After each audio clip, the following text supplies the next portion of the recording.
lenyanga esikuyo inyanga yabanqobi.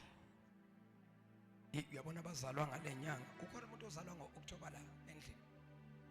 Ake niphamisiza lama October awu ma victorious ningama victorious. Ake nibashaya izandla o-October ma victorious. Hallelujah. So this is a victorious month. Ilokhu uNkulunkulu ke akudeclarerile wathi nami ngihambe ngiyokudeclare ngitshele abantwana bakhe ukuthi ke inyanga yokunqoba izimpi lena egameni lenkosi. So ngiyafisa nje ukuthi shortly sibuke nali izwi lenkosi, kodwa from tomorrow bazalwane singena kwi-prayer and fasting. Hallelujah. Sibamba nje during the day bese siya break ntambama, kodwa laba umoya ngcwele azokhuluma kubo athi ibambe day and night. Ngicela bazalwane ungathi hayi umpostoli uthe, lalela uNkulunkulu kakhulu. Hallelujah. Ngiyazi uNkulunkulu we-order makakushilo lokhu akushilo ukwenze. Amen. So siyangena ke this week kusukela tomorrow, it's Monday, it's Tuesday, Wednesday, Thursday ntambama siya break egameni lenkosi uJesu, bese siyabuya ke on Friday sesizokhonza ke uNkulunkulu, sithole ama breakthroughs, ivuleke iminyango. Lastly bese singena ezweni lenkosi. Last week bazalwane sithole umbiko ongekho mnandi nokho, kodwa sayiduduza ngento eyodwa. Umbiko esutholile sithola ukuthi ubaba uZangwa siyamazi la Eagle Mountain.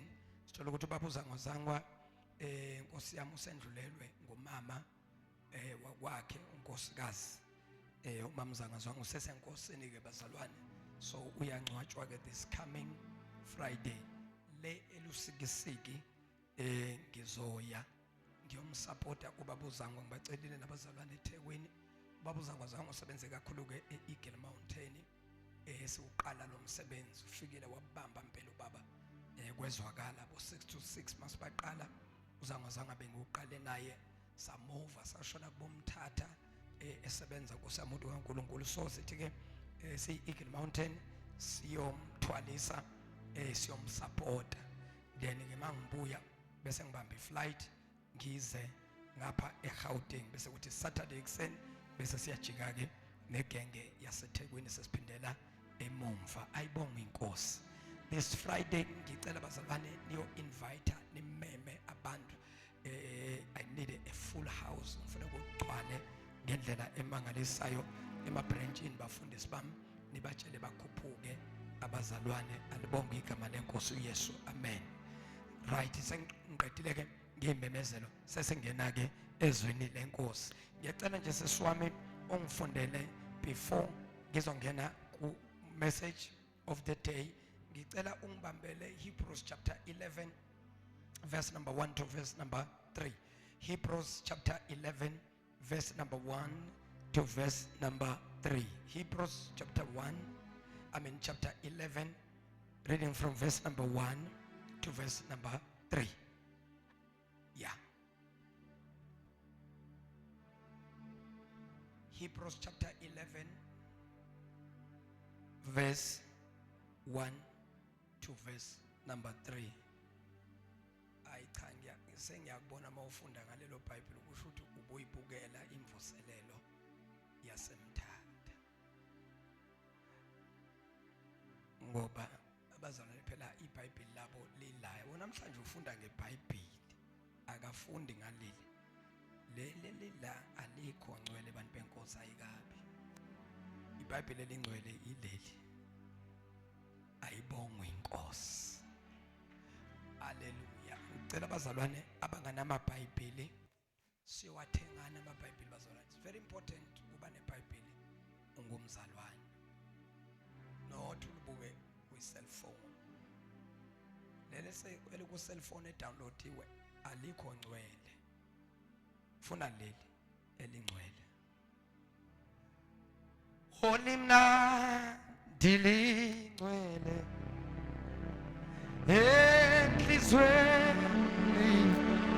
yami ngizolibonga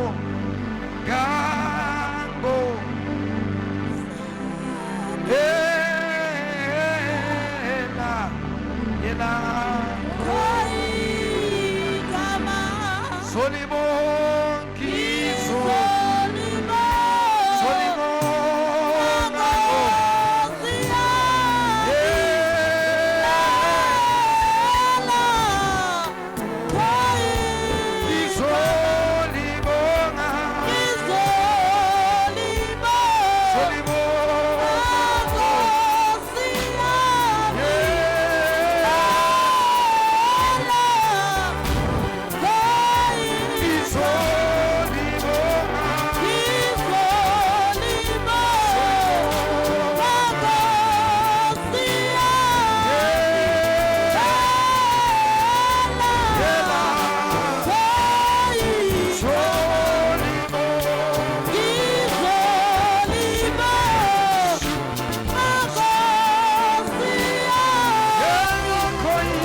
simshaya izandla uNkulunkulu kakhulu.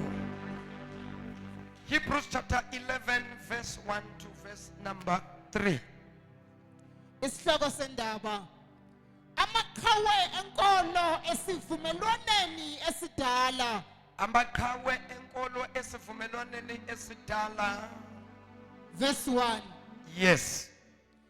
Kepha ukukholwa kungukuqiniseka ngezinto ezithenjwayo.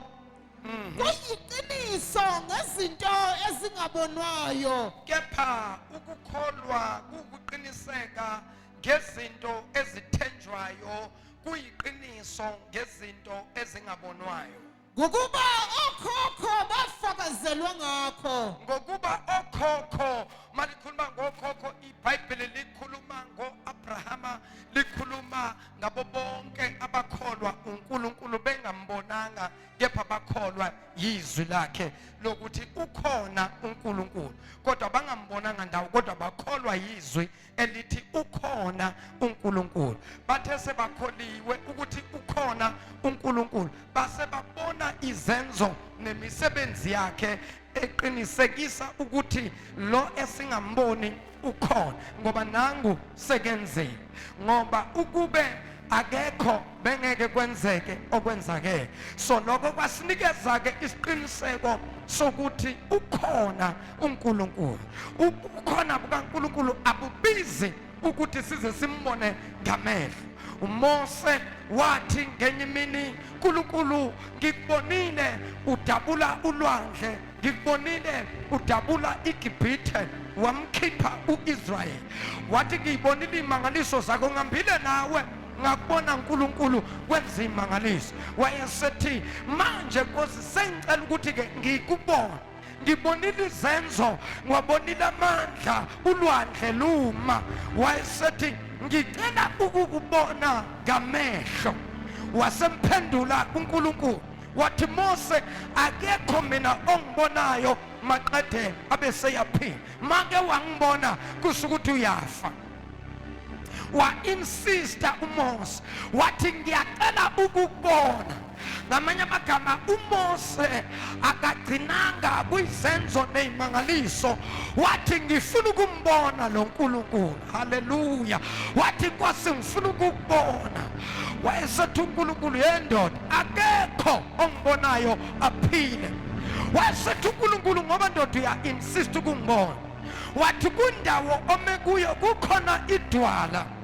Ngena phakathi kwale dwala, kuba nje idwala leli. Wangena uMose idwala, wathi nakangena phakathi kwaleli dwala, wathi uNkulunkulu hlala lapho ulinde. Weza uNkulunkulu asuke emazulwini, lithi iBhayibheli wabe seyandlula uNkulunkulu phezu kwedwala uMose ayengene kulo nakhona wambona esendlula noma esendlulile lithi iBhayibheli wabona umhlane kaNkulunkulu lo angakwazi ukuchaza kuze kube namhlanje ukuthi umhlane kaNkulunkulu wawunjani ngoba kekho ongabona uNkulunkulu akunikeze i-explanation ukuthi uNkulunkulu unje. Why kunjalo? Ngoba uNkulunkulu ungumoya, akekho umuntu ongasitshela the color of the wind ukuthi umoya unjani. Nobody can tell us the color of the air, nobody can tell us the color of the wind, but umoya ukhona lapha. Kodwa akekho noma ungafaka ama-binocular angeke uzubone umoya, awubonakali kodwa wona ukho. Njengamanje uNkulunkulu ukhona kule ndawo kodwa ngamehlo enyama angeke simbone kodwa yena ukho. Mina ngiyamuzwa njengoba ngimila, ngiyayisensa ipresence yakhe. Uma ngabe futhi ibophile ngiyasensa ukuthi ukhona uNkulunkulu kodwa kukhona namanye ama-evil forces kodwa mangabe uNkulunkulu ekhona emningi, you can descend and feel the presence. We cannot mukhosa asikwazi ukuthi sithi unje uyelo noma umnyama noma ubrown noma unjani, asikwazi ukumchaza kodwa ubukhona ba. There is this thing ebakho bazalwane leyenza ukuthi nongenela angena khathazekile kodwa la kunobukhona bukaNkulunkulu nokhulayo inhliziyo yakhe iyakhululeka, nokhulayo ongena nama-pain. Makune presence kaNkulunkulu ama-pain ayathula angezwakali moya ontwe. Nokungena ne-stress, ongena ne-stress mangabe uNkulunkulu ekho uyalibala ukuthi kune-stress ngoba stress, sicknesses, disease, they cannot stand in the presence of the Lord. When the presence of the Lord is in the place, every other thing they bow, every other spirit they bow, because demons, they cannot stand the presence of God. Witches, they cannot stand the presence of God.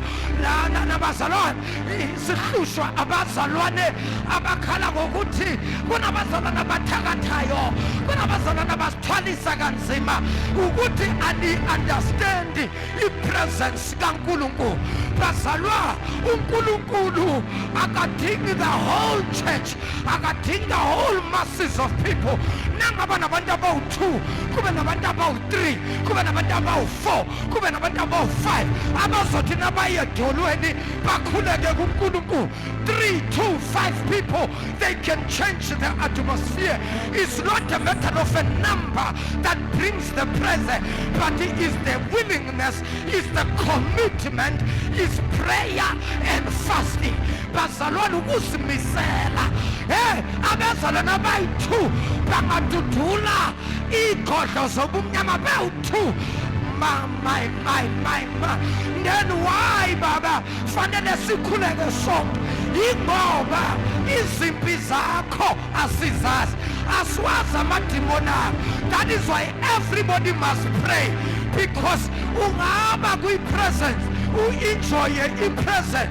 Mawuphuma ngalo mnyango uSathane uyofika kulinde emnyango wasekhaya la uhlala kho, athi uSathane bojampa enkonzweni boshaya bo praise the Lord, athi uSathane is me and you now. That is why everybody must pray, so that now figure car noma ngabe ukhona uSathane, when you enter your house uthole inkazimulo, wathola the presence kaNkulunkulu. Bazalwane mina ngeke nibone i-presence kaNkulunkulu ifana ne-perfume. mangathathi perfume ngiqale lapha kumamnomsa ngithi perfume nonke ngithi perfume. Everybody uyofika ekhaya anale smell sale perfume. uNkulunkulu ke unjalo. The presence of the Lord is like a perfume. When God descends in the place, when we leave the place, we are carrying the anointing. We are bazalwa sihamba noDobo, sihamba nenkazumulo, siya naye ekhaya. Uma ngabe uNkulunkulu ehlile endaweni, bayitshela ukuthi ukungena kwami nokuphuma kwami akusafani. Hallelujah. uNkulunkulu ufana ne-perfume. Manje sonke bafaka ama-perfume ekamelweni lakho labo bogqokela kho ufake i-perfume. Wathi na uphuma wavala umnyango, i-perfume yahamba nawe, i-perfume yasala. Hambe ekamelweni lakho ufika uvula umnyango, uzothi na uvula umnyango ungene le smell se-perfume sizothi shwa. Kodwa la inkonzweni ukhona umuntu othe yaze yanuka kamnandi i-perfume yakho. Umbuzo wami uthi lesekhaya kanti yiphi, le lana kanti yiphi? Ngamanye amagama, you are carrying this thing to church, still you remain with the presence in your house.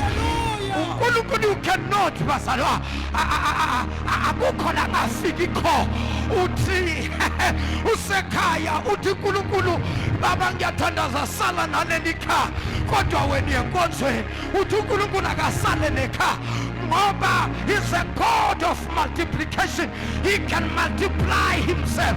He remains in your house, yet he walks with you to church. The difference between the God that we serve and other gods, they cannot be in another place, yet they are in another place. The other God, they cannot multiply themselves.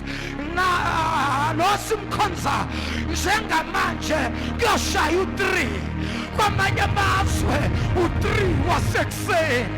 Ukhona uNkulunkulu ku3 wasekuseni, ukhona uNkulunkulu ku3 wa-afternoon, uyaba khona uNkulunkulu emini, abekhona ebusuku, abekhona ntambama, ukhona yonke indawo.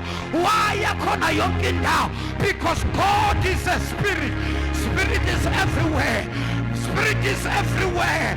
Emanzini uthi uJohane noma nigwinywa inhlanzi ngaphansi ekujuleni kolwandle ukhona yonke indawo. Athinte ababili abathathu uthi ukhona yonke indawo uThixo. Mighty Jesus.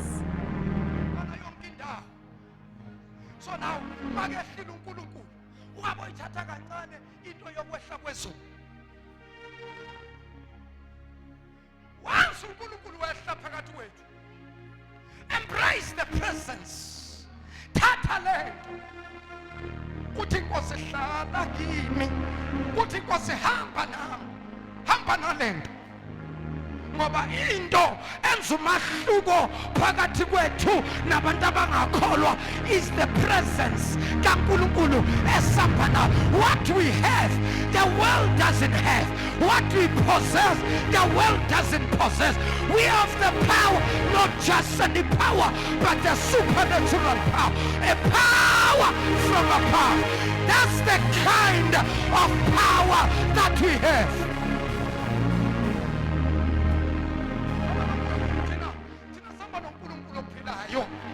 Mhlambe nina bazalwane angahambi nokukhuluma ngami ngoba ngiyamazi noNkulunkulu wami. Mina ngihamba noNkulunkulu ophilayo, ngihamba nomafohla mina abathi nabavala ngapha avule ngapha, bavale ngapha avule ngapha, bavale yonke indawo. uNkulunkulu athi phezulu, athi hamba phezulu, athi hamba phezulu, akafaneleki. Jalo makhelwane akafaneleki. lona esambana akafaneleki. Oh, yes, Lord.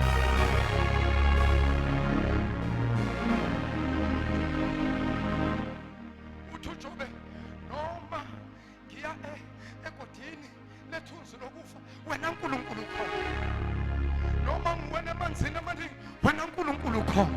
Mawungangikholwa hamba ubuza abafana abathathu bamaHebheru.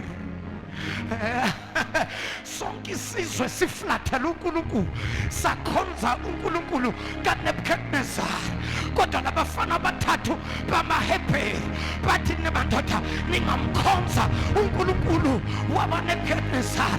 Bathi thina no, asiguqi thina kuzithombe ikanti, bathi thina wethu uNkulunkulu uyaphila usemazulwini. Mangaba umkho bathathwa balahlelwa phakathi kwesithando somlilo, wavutha umlilo. Yabona inkosi uNebukadnezar ukuthi labafana abasha, yathi inkosi iphindana umlilo kawu-7, thelani isibabuli kazobaba kawu-7, sathela isibabuli lakhuphuka ilangabi lomlilo. Kunokuthi bashe abazange basha, kunokuthi bashe kwaba inesikhathi bekhazimula, lesikhathi balindele ukuthi bazosha kwaba yilesi sikhathi. Abafana abathathu bahamba phakathi kwesithando somlilo, bathatha ngentetho zasemazulwini, bathi shikatharabo rukhukasanga ikamadosotaba yalaboshanda. Bahamba phakathi komlilo, bathi kanti napemlilweni wathi uNebukadnezar sondelani, sondela, kanti silahlele amadoda amangakhi emlilweni? Bathi silahlele amadoda amathathu. Waseyabuza ukuthi pho ubani lo wesine? Ubani lo wesine? Ubani lo wesine?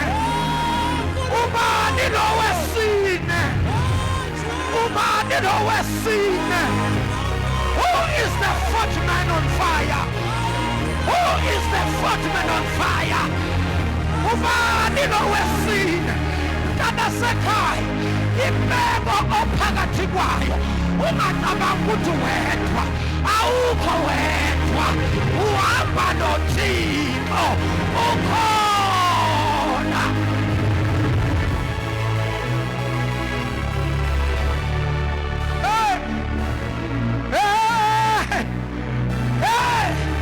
That's why the Bible is the ever-present God. He's Jehovah Shammah.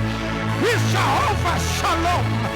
Jehovah Shammah means the ever-present God. He's present everywhere. When you are sitting in your lounge, He's there. When you are in trouble, He's there. In your working place, He's there. Going through the valley of death, He's there. He is the unchanging God. Even now, He's present in this place. I can feel Him.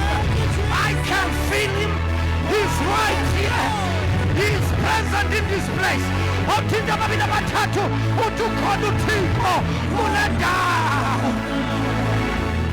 Glory to Jesus. Oh, hallelujah. Oh, Jesus. He's right here. He's right here. He's right here. He's present in this place.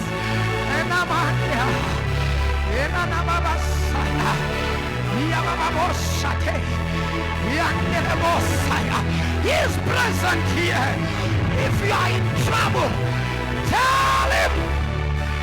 Tell Him. If you are in trouble, call Him.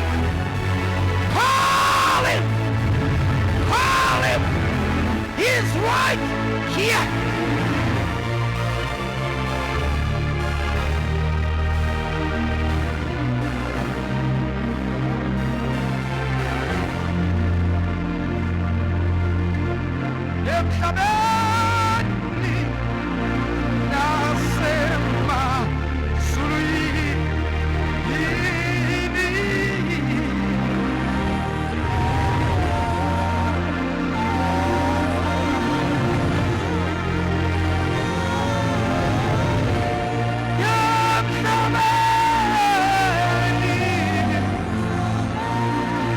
semazulu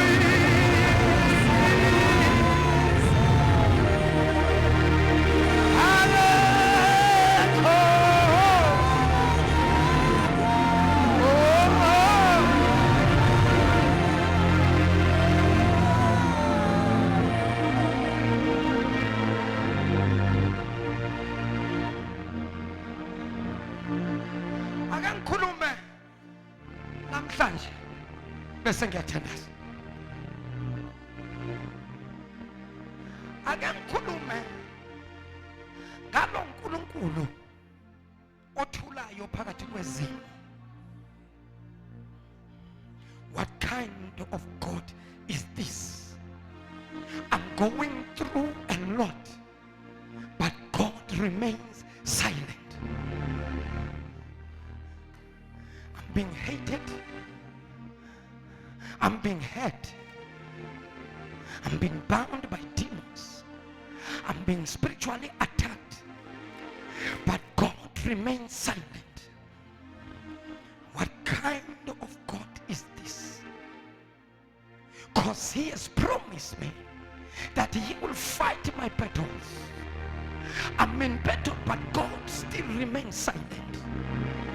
When God remains silent in your situation, yet you are going through some stuff, let me tell you, you are writing a test, because the God that we serve akahambi nomuntu ongabhalanga ama-test. Now uhamba nalo uNkulunkulu, uyahamba nawe kuhambeke, kodwa bese kufika isikhathi kuthiwe wow, bese kuthiwa akubhala i-test ngawe, ngoba kunezinto ezike zazama ukukuvimba, kuthiwa bhala i-test ukuthi ufike kanjani la. Hayi kodwa Nkosi yami Moya Ngcwele, bhala i-test ufike kanjani la. uDavid, when he faced the bear and the lion, David didn't understood that the test, the assignment that is writing, that assignment will be required one day. Sometimes God will say, write an assignment. Uyibhale utshela ukuthi uNkulunkulu uzoyicorrecta manje. uNkulunkulu uyambhalisa umuntu i-assignment kodwa angayicorrect futhi angayicheck. Ayicheke ngosuku lokugcina la khona umuntu asuka abhekene nezimpi abesathi uNkulunkulu-ke uyayikhumbula i-assignment engathi ibhale, besuthi Nkosi yiphi yona, athi ngathi kuwe bhala i-assignment yokuhlangana nebhere lithatha litshontsha, ngathi bhala i-assignment. Wayibhala wahlala emva kwalo walibamba ibhere, kwaba ngaphansi kwaba ngaphezulu, walidabula umhlathi wakhipha izinyane, wabuya nalo liphila, ngaphinda futhi ngathi bhala i-assignment. Akusasi ibhere kuloku, sekuyilayon. Ngoba njalo nawubhala i-test uyiphasa iyakhula. I-test yoqala ayifani nelandelayo, nelandelayo ayifani. Ngishumela kubani namhlanje, ngishumela kubani la. Uthi omunye, baba ngicela ungikhulekele, baba ngicela ungikhulekise. Kunini baba, ngineyinkinga baba, ngisazi. Nangithi ngivalale kuvuleka le, nangithi ngivalale kuvuleka le baba. Kanti yini? Is it because angithandazi kahle? Is it because angikholwa kahle? Mntana sekhaya, understand this. When you are walking with God, when you walk with this God, there are assignments that you need to write. There are questions of life that you need to answer. Awuhambi noNkulunkulu kube ngathi uhamba nesithunzi, kuthule kuthi tu. uNkulunkulu esimkhonza uyaphila. Na uhamba naye akasona isithunzi. Na uhamba noNkulunkulu kunezinto ezifisa ngathi zingakubamba, sikugavule, sikuhle, kodwa kusho khona ukuthi awuhambi awuhambi wedwa, uhamba naye. Now uhamba naye, the more are closer to you, is the more izitha zikuvukela. Hamba naye, hamba naye.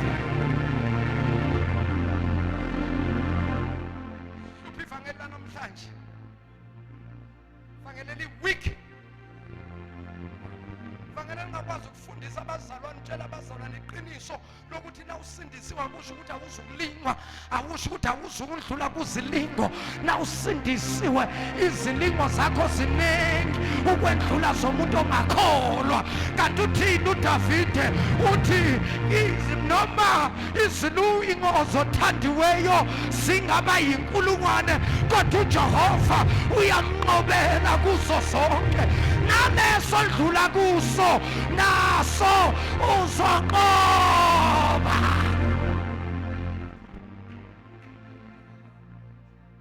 Abazalwane abawiki kulezi nsuku abangazange batholiswe, nabahlangana nama-challenges, hayi nakuyahlohela nase ngoba tlakereke engwe la yakhona athola iy'nkinga eziningi zala abuya khona sabe ukubuya kithi.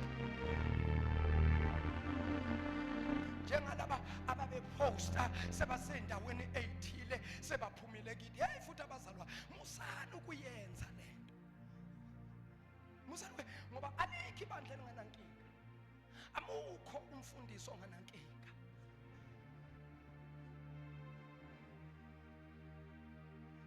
Bazalwane abangakakhulu, if you have changed the channel, if you have changed the house, remain in that house. See God before you start posting and doing some stuff. Ngoba uyothi usuka uthi hey yazi la sikhona siyazizwela, yazi manje siyazizwela uNkulunkulu, kanti usheshe wakhuluma.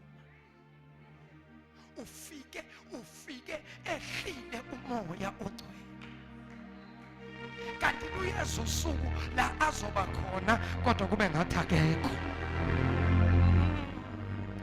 Ngoba uNkulunkulu uyaba khona angabikho. Angazi noma ezwakala yini lento. uNkulunkulu, God can be present yet is absent.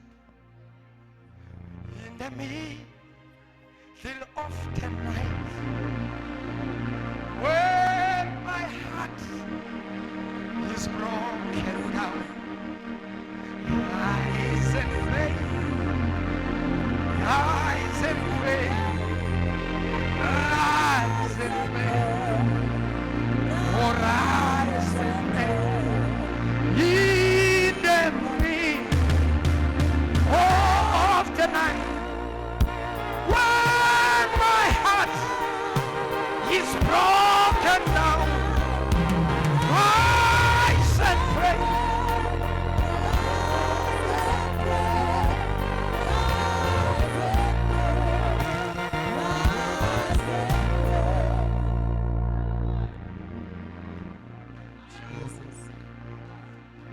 Uyabakhona uThixo kodwa bangekho.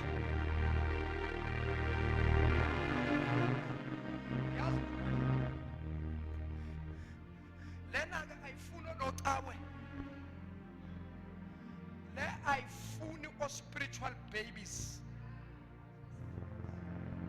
lena ayifuni abagqoka ama-pampers. This one is not for those who are wearing pampers. No, this stuff is not for the pampers. Jen Makelon, this is not a pamper stuff, Makelon. No, this is not a pamper stuff. Yabakhona uNkulunkulu mapholoba kodwa angabikho.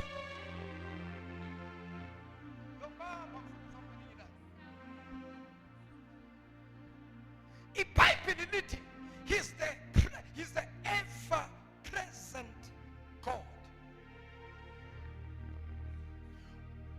Leli gama mfundisi elithi Jehovah Shammah lisho ukuthi the ever present God, irrespective of the situation that you find yourself in, he's right there.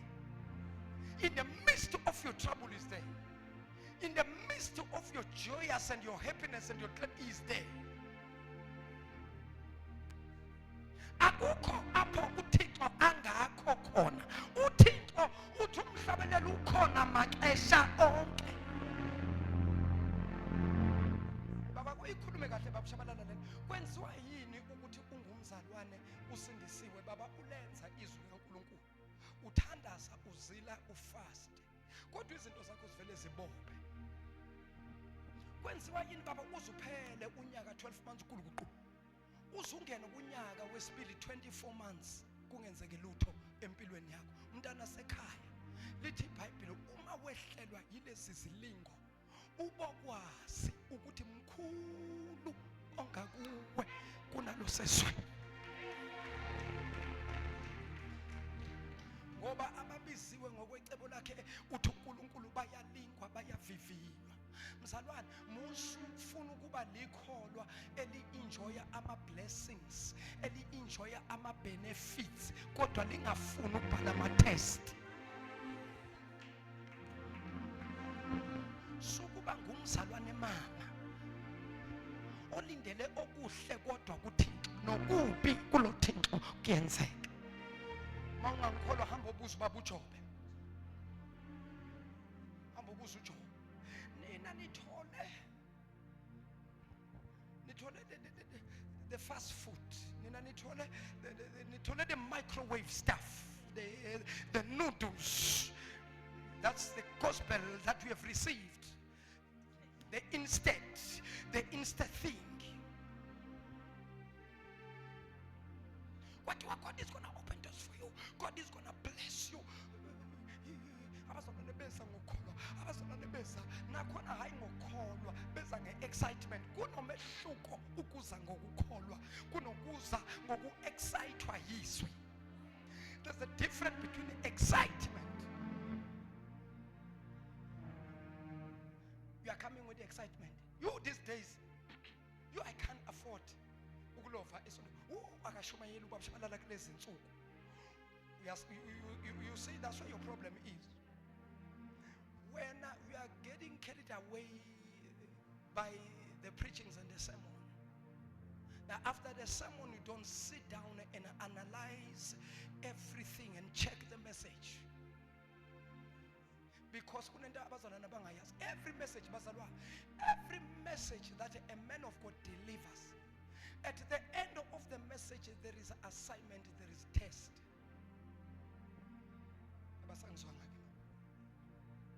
Manje baba hey, baba hey, ukushumayele sizwe ukuthi asikhona ukuhlala phansi. Babashabela ngathi singema ngeenyawo. There is nothing wrong ukuma ngeenyawo. You are receiving the word. But after receiving the word, remember this. After you have received a powerful service, a powerful sermon, a powerful preaching, there is a test. Not just a test, but a powerful test. If you are under a pastor, a man of God who preaches powerful stuff, your test, your assignment will be tough.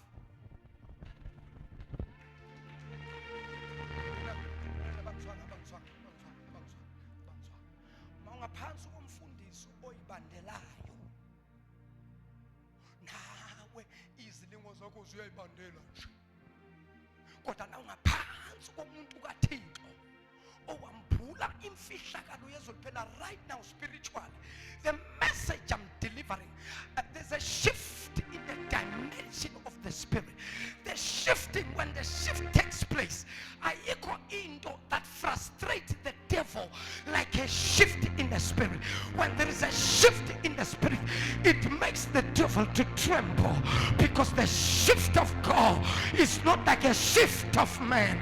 When God shifts things in your situation, when God shifts things in your spiritual life, there are lots of demons that you are affecting by the shifting.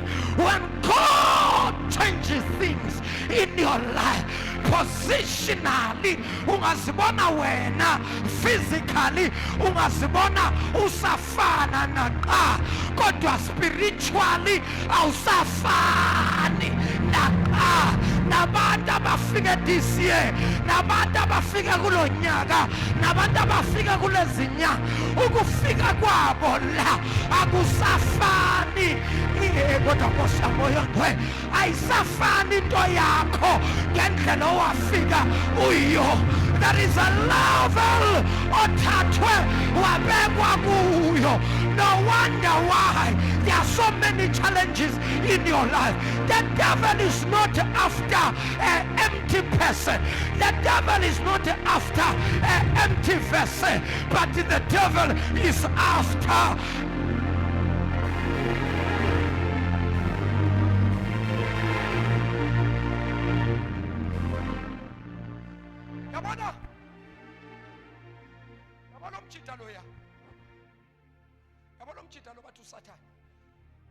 yabona umjita lo.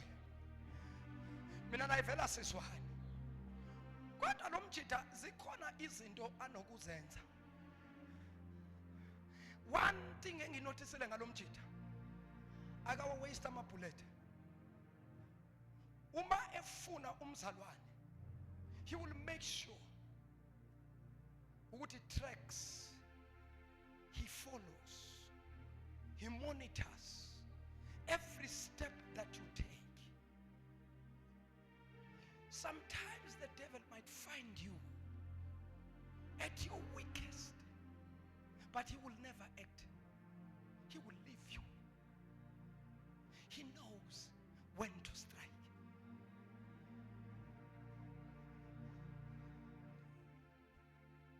Thina sakhulele emakhaya baba. Emaplazi. Sihlala emaplazini. Umlungu waseplazini wayefuye izimvu. Ziziningi zamultiply izimvu zalomlungu. Kwafika uJakalazi, Jacob. Afike uJacob. And ufike ebusuku sekulelo sezivale. UJakalazi mosemncane. Phuma nje embobeni angene. Afika athi ngqi imve yodwa. Abona ukuthi angeke akwazi ukujampa nayo, futhi angeke akwazi ukuphuma nayo kulembo. Uzoyidla uJakalazi ayidle. Mayiqeda athathe isikhumba namathambo aphume nawo. Uthatha isikhumba, ngithi udla inyama. Uthatha isikhumba semvu, athathe seyiselemosa, angithi manje ayisanalokhuza, ayisananyama. Uzawudonsa, adonse ukuthi hlephu. Why athatha isikhumba namathambo? It is because uhide i-evidence yokuthi kukhona okukhona la. This is what the devil is doing. To many Christians, the devil is attacking them, and then after that he makes sure that he hides the evidence. Because once what something is wrong here, you'll begin to notice. So uSatan uyakwazi mazingena umlungu yaba zingena ngesako yen 2 3 4 5 6 yonda yabali ibhunle plus lathi hayi day number 1 lathi no, maybe I missed one sheep, maybe the other sheep just jump or just ngoba imvu yakwazi ukusifihla ngenye yona ishone phansi kuvela ikhanda la wena ubala ikhanda kanti le bishone phansi. The following day wakhawunta umlungu. The following day akusasimve yodwa eshoda sekushoda 2. Wathi umlungu, John zikhiphe esibayini, wasikhipha uJohn. Wathi John azize manje. Igate elikhulu walibuyisa. Akazi mabazana masangizwa na. The wide gate was narrowed so that I can calculate. Wema la igate la. Wathi umlungu iyen 3 4 5 6 wathi John 2 yes azikho. John, siyahamba manje. Ugibela ngasemumva, ngizorawunda ngeveni, uthatha iveni ephakeme 4x4. Wajikeleza umlungu. Wajikeleza umlungu. Waya nasemaweni, fika wacheka khona. Uma kafika kwenye indawo, wathola uboya, isikhumba.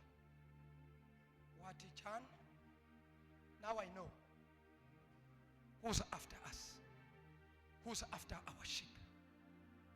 What is the jackalas? What is John? Vandaag ons gaan nie slaap nie. But I'll give you the small one, I'll take the big one. When you watch the other side, I'll watch the other side. Uyahlala njani awunyakaza uthini. Wafika uJakalasi.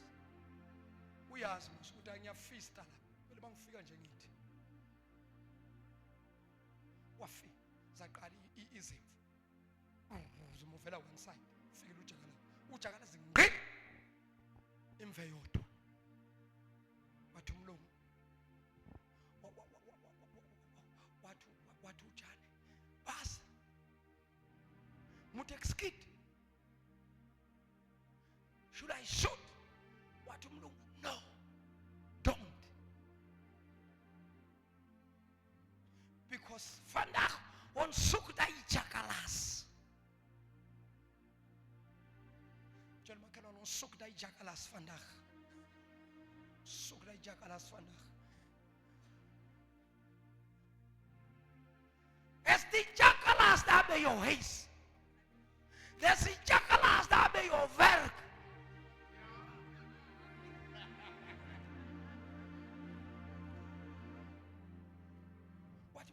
What to John? Bas. Die jackalas, hey, maak er eens kap en wat? What now? No, moenie hastig nie. Moenie hastig. Lasa ibamba khona incintsha isuffocator, incintsha umoya. Wavela umlo. Lathi ibhunu ngedolo. Uhleli uJakalasi la. Imvu. Wasondela umlo. Bakafika wamshala uJakalasi. Wathi thwa. Wathi uJakalasi yavuka imvu. Wathi John, ons het die probleem gesolve vandag. Umthatha uJakalasi. Wayomlahlela emaweni. Wamnyaka wehle.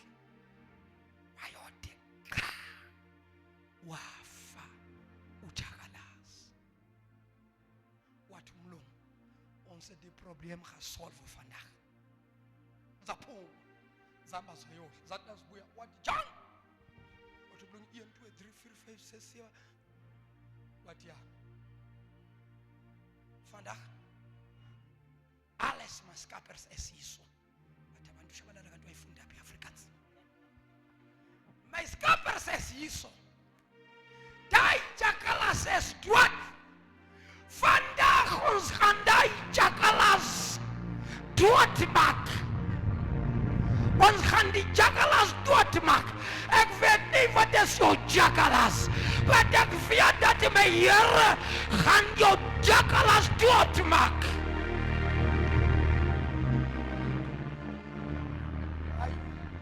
Ubani othanda njengeAfrikaans? Ubani othanda njengeAfrikaans? Vandag die Here het my gesê, ek moet julle vra dat die elke jackalas ek gaan hom doodmaak.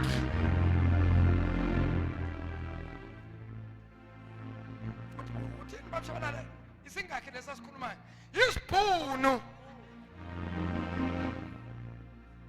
Let me close.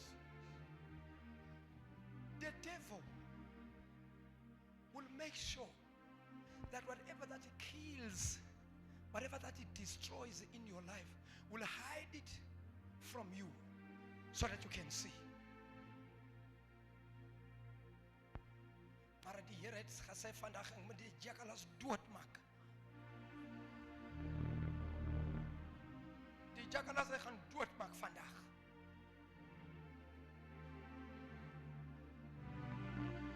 Ikhona into elokhu ikuntshontshela mayiqeda ilungise kahle ibeke kahle. Wayibona ingane uma ngabe iganga. Uma ngabe ingane, hey abantwana bamanje manje baganga kahle baganga ngemali. Thina sasidomyo, sasiganga ushukela ecabanga nje ushukela. Hayi thina besidomo ushukela ukhume sasidla nje ushukela ukhuma ushukela mawuqeda usula umlomo uthi ushukela angithi bekade ulalise ithindeni bese uthi ulinyakazise kube straight. Umama nakenza ilokho kanti omama nakalibela enza itiyana ngenzela intiya nini nilethe noshukela lapha wena sokhohliwe bontshontsha ushukela uyaletha ngetray nani mayiti nani athi oh ngiyabonga mntanami thi afu into oqala azoyenza uvula ushukela athi abantu abadala babanenmark banesho umakile ukuthi lo shukela ngiyakwazi ufika la and umuntu ophuza itiya la yimi akekho omunye thina sukhumile. Hey wayikho ke futhi into ebambisana njengoshukela angithi ukushukela kufeyini lesikhathi lokukhuma uthi omunye achitheke omunye kusale inhlamvu eyodwa bakubize ngizozala yama ha athi sondela la wena ngifuna ukukuthuma leso sikhathi akekho even aware ukuthi wena ukhuma ushukela lesikhathi wena usondela yama thina phela sasihlonipha eyamama athi oh kana nekubahla uringna usadistepiwe kitsukiri ayibonanga semti stepi sari wena kana nekubisetsang na ke batla uruma wena man tsamaya uye nthong tsamaya uye shopong wena nakwela uya shopong nakwela wena uya shopong yena uya thiniyela ya swikiri ulo sheba ha sheba wabona swikiri ne hayikhona kunale mshika already wena by the time ufihla libante salukisitse wena nithi wena utlayibu utla fihla ke manga jula ngitswikiri yakho ke manga mara utswa ngitswikiri yakho hayi mina mama ngazi mina nje ushukela yena mina mama ushukela ngudla ushukela mina uyangigulisa athi wena khuluma iqiniso ubani odla ushukela wami makusimi mina ungabuza bo sisintombi ungabuza bo mina ngudla gogo mina ngudla ushukela athi khuluma iqiniso wena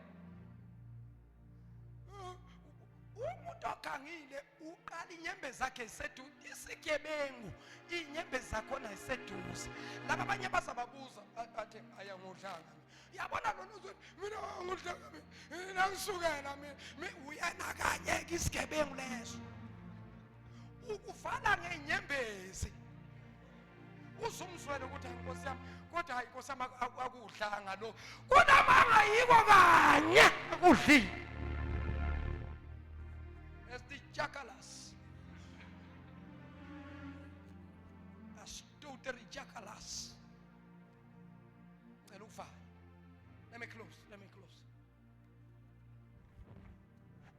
so we are Friday I've fasted says First Chronicles chapter 4 verse number 10. Am I right or wait? Only one verse. Senqedeni. Sibabaza. First Chronicles chapter 4 verse number 10. Okwenzile Nkosi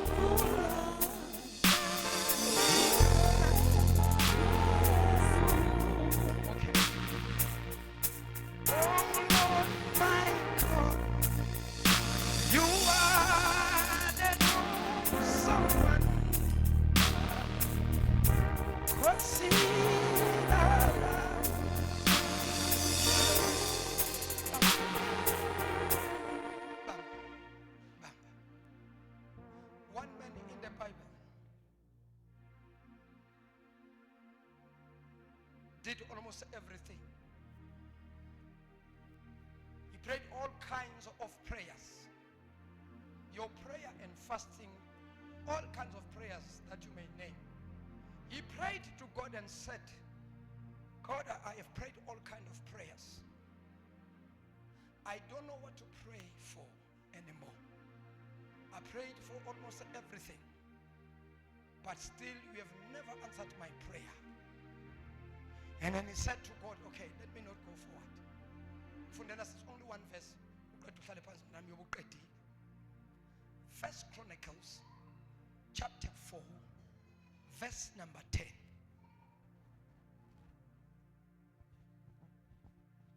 Isihloko sendaba izizukulwane zikaJuda noSimeon, verse 10. Yep. uJabesi wabiza uNkulunkulu kaIsrayeli wathi, Bam. sengathi ungangibusisa nokungibusisa, wandise umkhawulo wami, sandla sakho sibe nami, ungivikele ebubini, ngingehlelwa ngubuhlungu. Phinda futhi sis. Phinda futhi. Verse 10. Lungisa isilungu. Lungisa isilungu. Lungisa isilungu umntwana. Mayiqeda ufunda ngesizulu. Wena ulungisa isilungu. Bambani bazalwane. Umkhuleko womfana wendoda igama layo nguJabesi.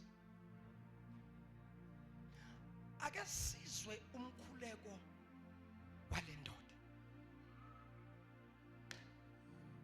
uJabesi wabiza uNkulunkulu kaIsrayeli wathi, Number 1, uNkulunkulu uyabizwa. wathi sengathi ungangibusisa. Wait, sis. Wait, mama. Wait. Many people, when they start praying, they just pray. I'm also umpostoli uthe uNkulunkulu is Jehovah Shammah. He's present everywhere. So there's no need for me to invite him because I know automatically God is here. It doesn't work that way. uJabesi wabiza uNkulunkulu. Jabesi called upon the Lord. He started by calling God. After calling him, he started to pray. We invite him. Though we know God is present in this place. Why before we start a service, we always start by praying? Singabazalwane sindisiwe sikhonza uNkulunkulu siyazi ukuthi uNkulunkulu khona. Why singavele nje sivele bathatha istage ukuthandaziwe uyamenywa uNkulunkulu. That is why ethi ngaziseni onke amacebo enu. Some of us, we started things without informing, without telling God. Those things today, they are frustrating us because we have never invited him. We have never included him in our plans. Our plans are frustrating us now. uJabesi wabiza uNkulunkulu. uJabesi wabiza uNkulunkulu kaIsrayeli wathi, sengathi ungangibusisa nokungibusisa. Bamba. Wabiza uNkulunkulu specific, bani iBhayibheli specific ngoba baningi oNkulunkulu. So liyasho specific wabiza lo kaIsrayeli. Wayesethi kuye lalela. This is a prayer of Jabesi. Engathi ungangibusisa. Sengathi ungangibusisa nokungibusisa. Sengathi ungangibusisa nokungibusisa. Hey omunye umkhuleko. Akathi sengathi ungangibusisa. As we normally say, inkosi ikubusisa. Uyayizwa leyo nto? uNkulunkulu akubusisa. Uyawuzwa lo mkhuleko? Uyasizwa leso sibusiso? Yizwa ke okaJabesi. Sengathi uNkulunkulu ungangibusisa nokungibusisa. Akufani noma umuntu ethi uNkulunkulu ekubusisa. uJabezi kule prayer yonke into abeyidinga ubedinga double. Lord, I pray that you will bless me and bless me indeed. Engathi ungangibusisa nokungibusisa. wandisa umkhalo wami Wandise umkhawulo wami. Wandise mangabe sikhuluma ngomkhawulo, umkhawulo wakho uqala kulela bonda uyophela kulela bonda. Ngamanye amagama umkhawulo wakho uhamba from there to there.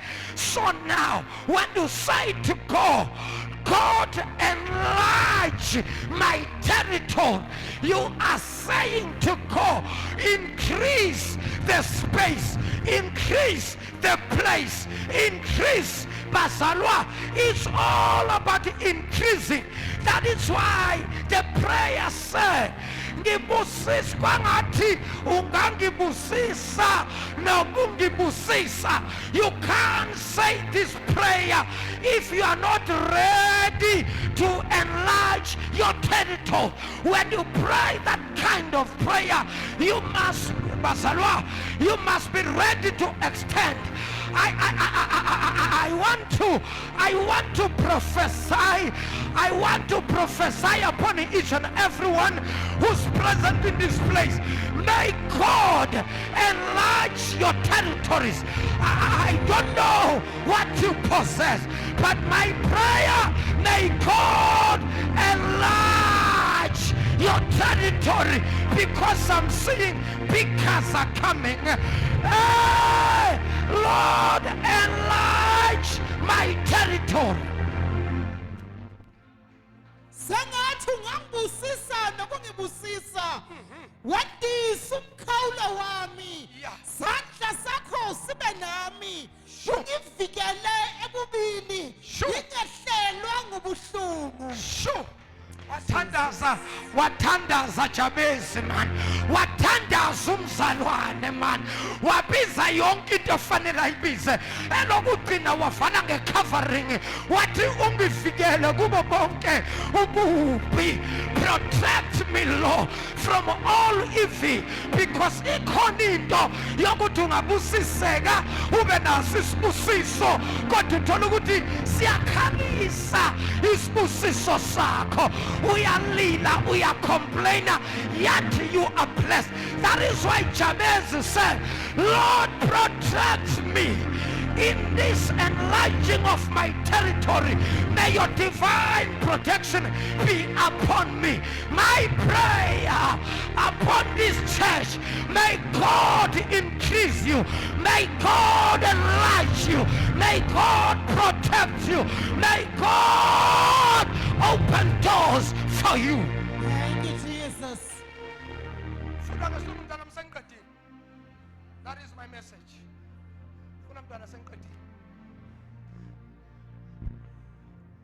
Jabez cried out to God of Israel.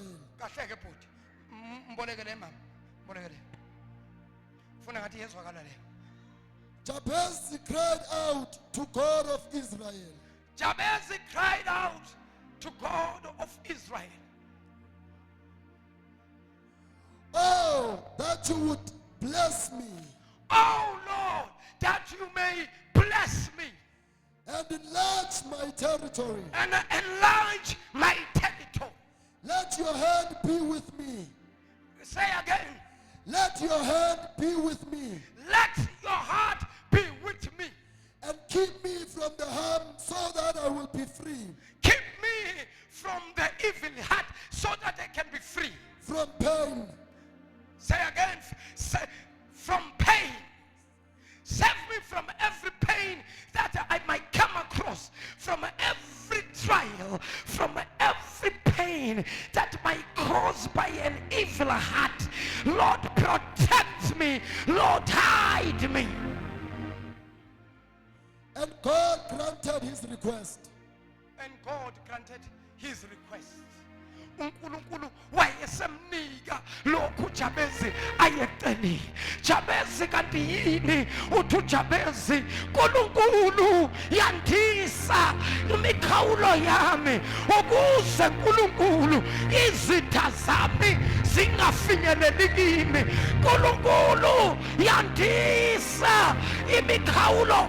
Lalelani bazalwa, leli gama lithi umkhawulo alikho only focus on a land or on a property, but this will increase my territory.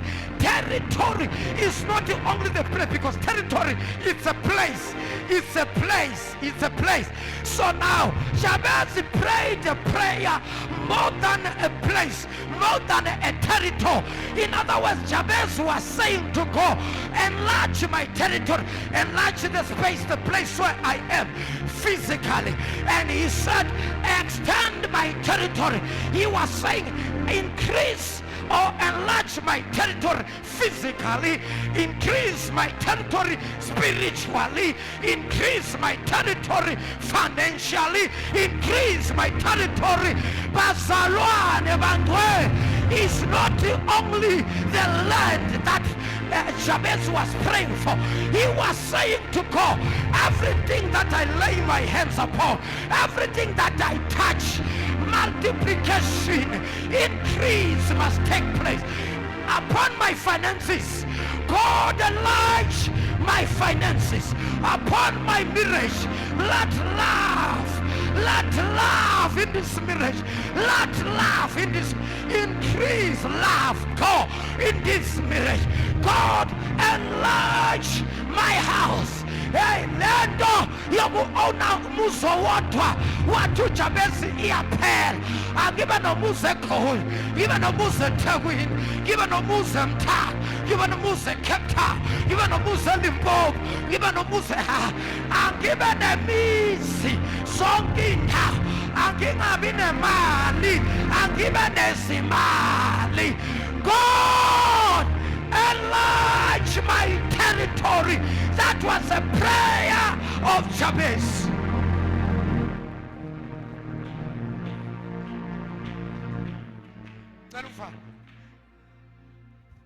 I'm done. Thank you for your time. My time is up.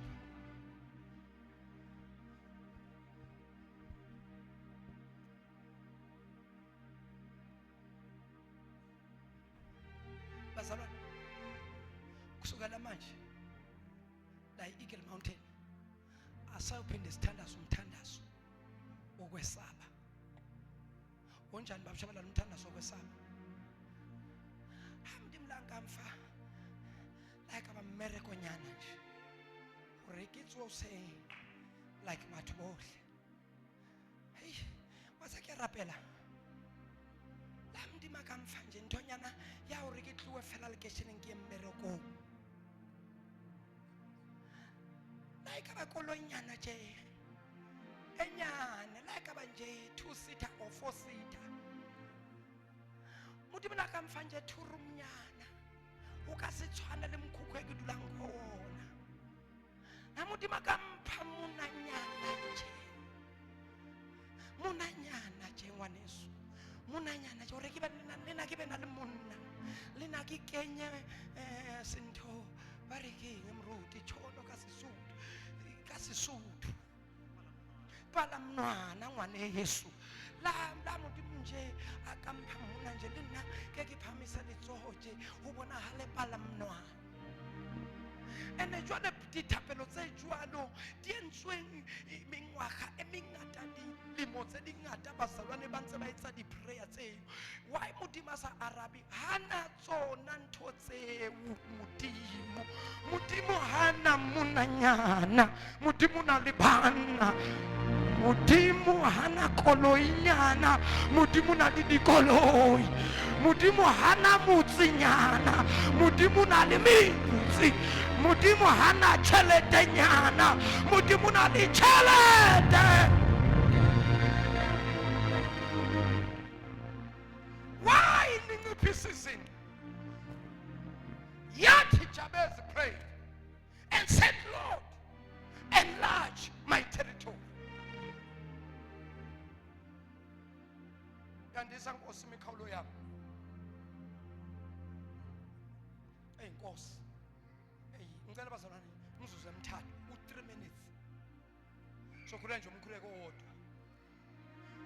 One prayer ezothi Nkosi yandisa imikhawulo yami. Akusisono ukuba nezimoto ungumzalwane, akusisono ukuba nemizi ungumzalwane, akusisono ukuba nezimali ungumzalwane. Lezi zinto fanele sidle okuhle kwezwe before we go home. My prayer this week, whatever that you are trying to do, whether we are starting a business, whether you are trying a business, whether we are trying something, my prayer this week, may God enlarge your vision, may God enlarge your territory, may God enlarge your business, may God enlarge whatsoever your finances, everything that you keep on trying and trying, may God increase it in Jesus' name. Let's Parliament again now, and everybody begin to pray one prayer that will say, God, increase my territory. Everybody begin to pray now. I don't know what you are praying for these days, but I pray that God will intervene in your situation. I pray that God will open doors in your situation. I pray that God will increase your faith. Oh God, increase my faith. God, increase my faith. God, enlarge my faith. In the name of Jesus, Shaizatu from Lord, and begin to pray. Rita Pa, Zokotori Papa Basia, Lika Pasondolo Bosa, Yanteke Bosita, Inamabosika Babaya, Yandala Bosaya, Yandala Babosika, Rakata Pasaya, Yabako Sataka, Yandala Besikaya, Ilababosakabaya. Enlarge our finances, oh God. Enlarge our ministries, oh God. Enlarge our finances, oh God. Enlarge our families, oh God. In the name of Jesus. Father, Ilabakosatana Baba, Yalabasanda, Inabakoseketaya, Inababositaba, Rapasaya, Itabados. Come on, Masalane, pray. Pray this prayer. May God increase you. Ratapasatapa, Rakatababa, Rakatalika, Yateke Basaya, Yanababa Seke, Yanababa Sha, Yataria Babosa. Mandashikapaya, Yatakapasotapa, Inamamamosaya. Father, in the name of Jesus, we pray, oh God, that you may increase the Eagle Mountain. We pray, oh God, that you may enlarge the Eagle Mountain. We pray, oh God, that you may protect Eagle Mountain. In the mighty name of Jesus, protect your children. Protect your families in the name of Jesus. Protect our jobs. Protect our business. Protect our marriage. Protect our finances in the mighty name of Jesus. Labakushanda, Ilababasaya, Ilababasaketana, Yantalibababosia, Makadukaba, Yababasaya. Thank you, Jesus. Kunanabosatelebaha, Ilababasaya, Ilabababos, Ilabababasata, Yatekebosia, Ikatelebosaya, Ikatelebebesia, Rabasata, Ikabababosa, Yatelebo, Yatakapo, Ikapopopo, Yatalibababo, Yananababakosaye, Yantelebosita, Yanamakadea, Yantelebosaya, Baba went to word, Ekameliga Chesu, Simelana Matimo, Amelana increase, Amelana enlargement, Ekameliga Chesu. waseNazaretha. Baba wethu oyingcwele, siyakhuleka uNkulunkulu wethu, yandisa imikhawulo yethu, yandisa imikhawulo yethu, yandisa imikhawulo yethu ngegama likaJesu. Yazimangaliso uNkulunkulu ophilayo egameni likaJesu waseNazaretha. Baba wethu oyingcwele, Baba wethu ophilileyo egameni likaJesu waseNazaretha. Bayade uNkulunkulu, bayade twala, bayade mdala kunezinsuku. Yazimangaliso uNkulunkulu, yazimangaliso twala. Baba yandisa imali zethu kuma-bank account ngegama likaJesu. Yandisa amabhizinisi ethu, yandisa ukuphila kwethu, yandisa imishado yethu ngegama likaJesu waseNazaretha. Moya oyingcwele, moya kababa, moya weqiniso, nayo inkonzo yaFriday. Baba siyathandaza, ithwala uNkulunkulu, ithwala twala, sibonakalise ngegama likaJesu, ngegama elinamandla, ngegama eliphilileyo. Baba wethu oyingcwele, khulula abantwana bakho, khulula isizwe sakho ngegama lenkosi uJesu, ngegama Baba elinamandla. Bayade uNkulunkulu, bayade twala, bayade ngonyama yomndeni wakwaJuda, bayade sonini nanini, bayade Alpha, bayade Omega, in the name of Jesus.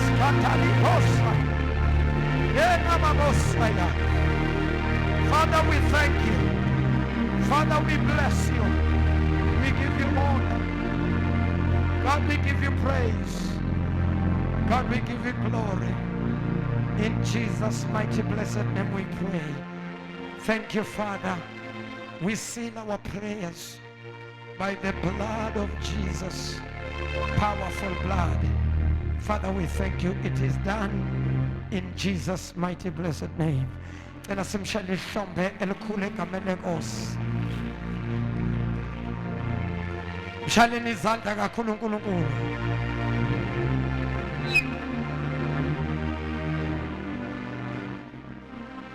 God bless you. Siyabonga kakhulu bazalwane. For the last time ngicela siqhubele uThixo sonke ashaleni uNkulunkulu ihlombe elikhulu egama lenkosi.